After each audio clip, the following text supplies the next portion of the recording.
Декоративно-прикладное искусство – это раздел изобразительного искусства, который посвящен созданию художественных изделий, предназначенных главным образом для быта людей. В культуре гагаузского народа данное направление художественной культуры является носителем самобытности нашего народа. В гагаузской автономии этот вид искусства представлен изготовлением бочек. Ведь не секрет, что Гагаузия – это виноградный край. Одним из представителей этого народного промысла является народный умелец Дмитрий Кара. У него в гостях и побывала наша съемочная группа.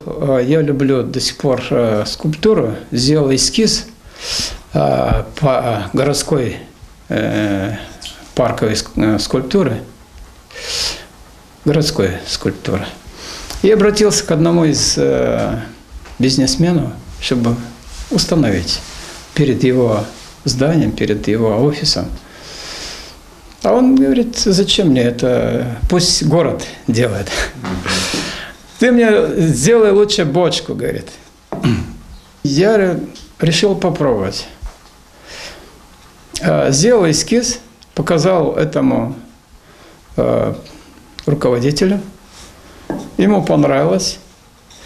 И я исполнил. В эти дни Дмитрий Степанович занимается изготовлением специального заказа для участия в торжествах по проведению Дня вина. Для этого он уже приготовил бочонок, кубок для меда и декоративный столик. Эти изделия специально изготовил для участия в фестивале вина в Кишиневе.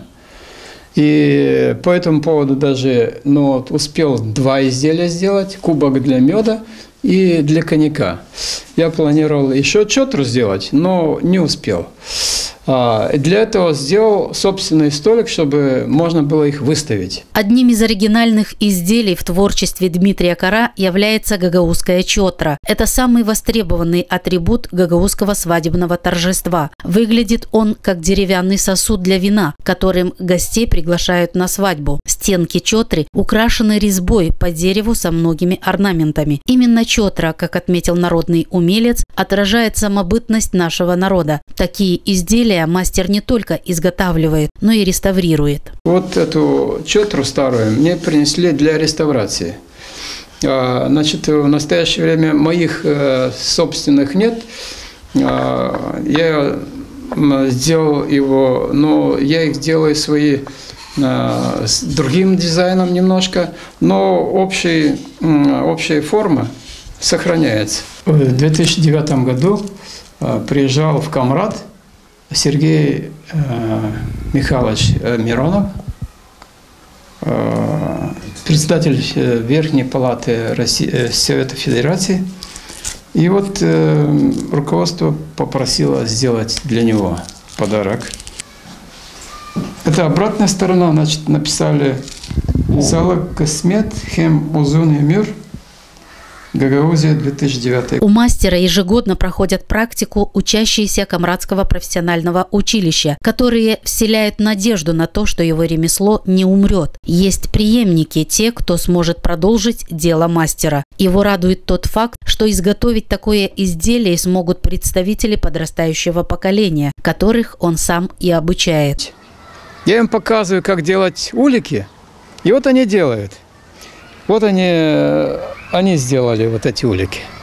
Но первые два лежака один Жорж Николаевич сделал, а второй я сам, он заготовки приготовил. Дмитрий Степанович родился в семье кузнеца, что, по его словам, и заложило в нем творческую жилку. Закончив Одесский педагогический институт имени Ушинского, получив специальность преподавателя изобразительного искусства, он всю свою жизнь посвятил этому ремеслу. Многочисленные дипломы являются свидетельством признания высокого мастерства Дмитрия Кара в декоративно-прикладном искусстве Гагаузии.